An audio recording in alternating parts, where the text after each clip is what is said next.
నమస్కారం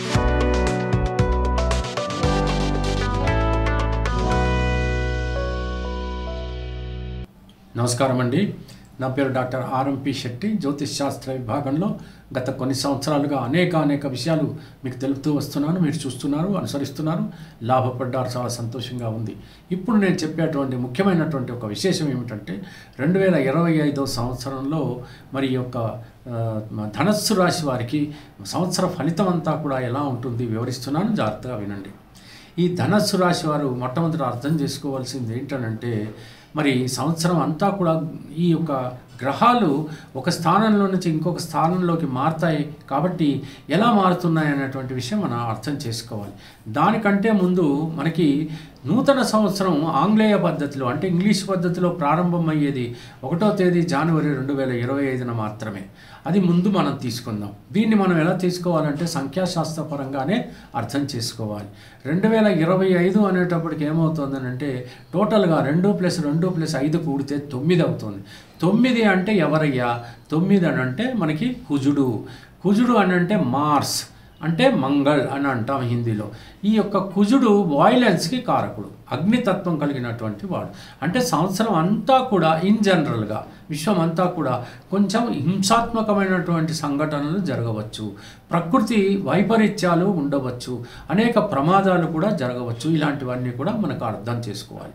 ఇకపోతే సముద్రంలో ఎప్పుడైతే శనైశ్వరుడు ఏం చేస్తున్నాడంటే మరి ఉగాది నుంచి మనకి ఏమవుతుంది, నూతన సంవత్సరం మనకి తెలుగు రీత్యా ఉగాది నుంచి ప్రారంభమవుతుంది.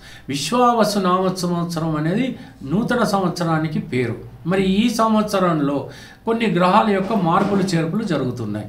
ఇంతకాలం కుంభరాశిలో ఉన్నటువంటి శనైశ్వరుడు మీనరాశిలోకి 29వ తేదీ మార్చి 2025న ప్రవేశిస్తున్నాడు. అదే గురువు కనుక తీసుకుంటే వృషభ రాశిలో ఇంతకాలం ఉన్నటువంటి వాడు మరి ఈ యొక్క మిథున రాశిలోకి వెళ్ళిపోతున్నాడు. ఇంతకాలము మరి మీనరాశిలో ఉన్నటువంటి రాహువు మరి కుంభరాశిలోకి ప్రవేశించటం, కన్యా రాశిలో ఉన్నటువంటి మరి కేతువు ఈ యొక్క సింహరాశిలోకి ప్రవేశించడం జరుగుతుంది. గురువేమో 14వ తేదీన మేన ప్రవేశిస్తే కేతు మాత్రం 18వ తేదీన ప్రవేశిస్తాడు. అంటే గురువు 14, రాహు 18. మొత్తానికి ఏమిటంటే ఈ 4 ప్రధానంగా మరి మార్పులు చేర్పులు జరుగుతున్నాయి. ఎందుకు మనం ఇది ఇంపార్టెంట్గా ముఖ్యంగా తీసుకోవాలి అని అంటే ఎక్కువ కాలం ఒక స్థానంలోనే వీళ్ళు ఉంటారన్నమాట. కాబట్టి మనం తీసుకోవాల్సి వస్తుంది. మిగతా గ్రహాలన్నీ కూడా చాలా స్పీడ్గా ఒక రాశిలో నుంచి ఇంకొక రాశిలోకి ప్రతి మాసం మారిపోతూ ఉంటాయి. చంద్రుడు మాత్రం 2.5 రోజులకి ఒక రాశిలో నుంచి ఇంకొక రాశిలోకి వెళ్ళిపోతూ ఉంటాడు. మరి అలాంటి పరిస్థితుల్లో సంవత్సరం అంతా ఈ యొక్క మరి ధనస్సు రాశి వారికి ఎలా ఉంటుంది అంటే మొట్టమొదట మనం పంచాంగ రీత్యా తీసుకున్నట్టయితే ఆదాయము 5, వ్యయం 5. ఎంత సంపాదిస్తారో అంత ఖర్చు అయిపోతుందని మనకు అర్థమవుతుంది. రాజపూజ్యం, అవమానం. రాజపూజ్యం ఏమో 1 అంట, అవమానం 5 అంట. చాలా జాగ్రత్తగా ఉండాలి. ఎట్టి పరిస్థితుల్లోనూ అవమానం పాలు కాకుండా మాత్రం ధర్మబద్ధంగా నీతితో నియమంతో మరి వాక్శుద్ధితో మీరు ఖచ్చితంగా ఈ సంవత్సరం అంతా గడపాల్సిందే. సరే, ఖర్చు ఎంత ఉంటుందో సంపాదన కూడా అంతే ఉంటుంది. అది ఎంతో 100% అని మీరు అనుకోకూడదు. అంటే ఒక 25%, ఒక 30% మీరు సంపాదిస్తారు, 25%, 30% మీరు ఖర్చు పెట్టుకుంటారు. ఈ రకమైనటువంటి పరిస్థితిలో సంవత్సరం అంతా సాగుతుందని మనం అర్థం చేసుకోవాలి. ఇక మిగతా శుభకార్యాలు కానీ గురువు ఎప్పుడైనా కానీ తానున్నటువంటి ప్రదేశం నుంచి 3 స్థానాలని చూస్తాడు. ఏ స్థానాలు అయ్యా అంటే మరి ఆయన చూసేటువంటి స్థానాలు 5, 7, 9వ స్థానాలు. మరి ఈ ధనస్సు రాశిలోకి వచ్చేటప్పటికి ఏ స్థానాలని గురువు ఈ మిథున రాశిలో నుంచి చూస్తున్నాడంటే 11వ స్థానం, 1వ స్థానం, 3వ స్థానం. అంటే లాభస్థానాన్ని చూస్తున్నాడు, శరీర స్థానాన్ని చూస్తున్నాడు, విక్రమ పరాక్రమ లేదా సోదర సోదరీమణుల స్థానాన్ని కూడా చూస్తున్నాడు. ఈ భావాలన్నీ కూడా క్షేమకరంగా ఉంటాయని మనం అర్థం చేసుకోవాలి. లాభభావాన్ని లాభకరంగా ఉండేటువంటి అవకాశాలు, శరీరాన్ని, ధైర్యాన్ని, సోదర సోదరీమణులతో సఖ్యతని ఇవన్నీ కూడా ఆయన చూసుకుంటున్నాడు. ఏమి ఇబ్బంది లేదు.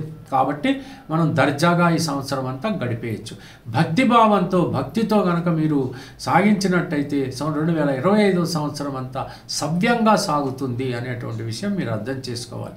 కాకపోతే మరి ఏది ఏమైనప్పటికీ కూడా ఈ యొక్క విశ్వావసు నామ సంవత్సరానికి రవి రాజు అయ్యాడు కాబట్టి ఆయన కూడా అగ్నితత్వం కలిగినటువంటి వాడే కాబట్టి సరే ఆయన వల్ల వెలుగు అనేటువంటిది కలుగుతుంది కాబట్టి ఖచ్చితంగా ఆదిత్య హృదయం చదువుతూ దత్తాత్రేయ స్వామియో లేకపోతే దక్షిణామూర్తినో ఒక రకం మీ పద్ధతిలో మీరు పూజించటమో లేకపోతే అష్టోత్తరం చదువుతూ మీరు కనుక ఆ సంవత్సరం అంతా గడిపినట్టయితే చాలా తేలికగా ఆనందమయంగా మీ యొక్క జీవితాన్ని గడిపేటువంటి అవకాశాలు ఉంటాయి. వివాహాలు జరుగుతాయి. ఆ తర్వాత ప్రేమికులకు అద్భుతంగా ఉంటుంది. చలనచిత్ర రంగము బాగుంటుంది. రాజకీయ పరంగా చాలా బాగుంటుంది. మరి ఇతరత్ర వ్యాపారస్తులకు అందరికీ కూడా బాగుంటుంది. ముఖ్యంగా ఓవర్సీస్ బిజినెస్ బాగుంటుంది. ఆ తర్వాత ఏదైనా కళాకారులకు కనుక తీసుకుంటే అన్ని కళల్లో ఉన్నటువంటి వాళ్ళకి బాగుంటుంది.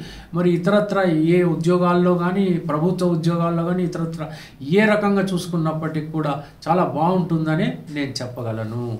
మీరు ఎట్టి పరిస్థితిలో ఆందోళన పడాల్సినటువంటి అవసరం లేదు.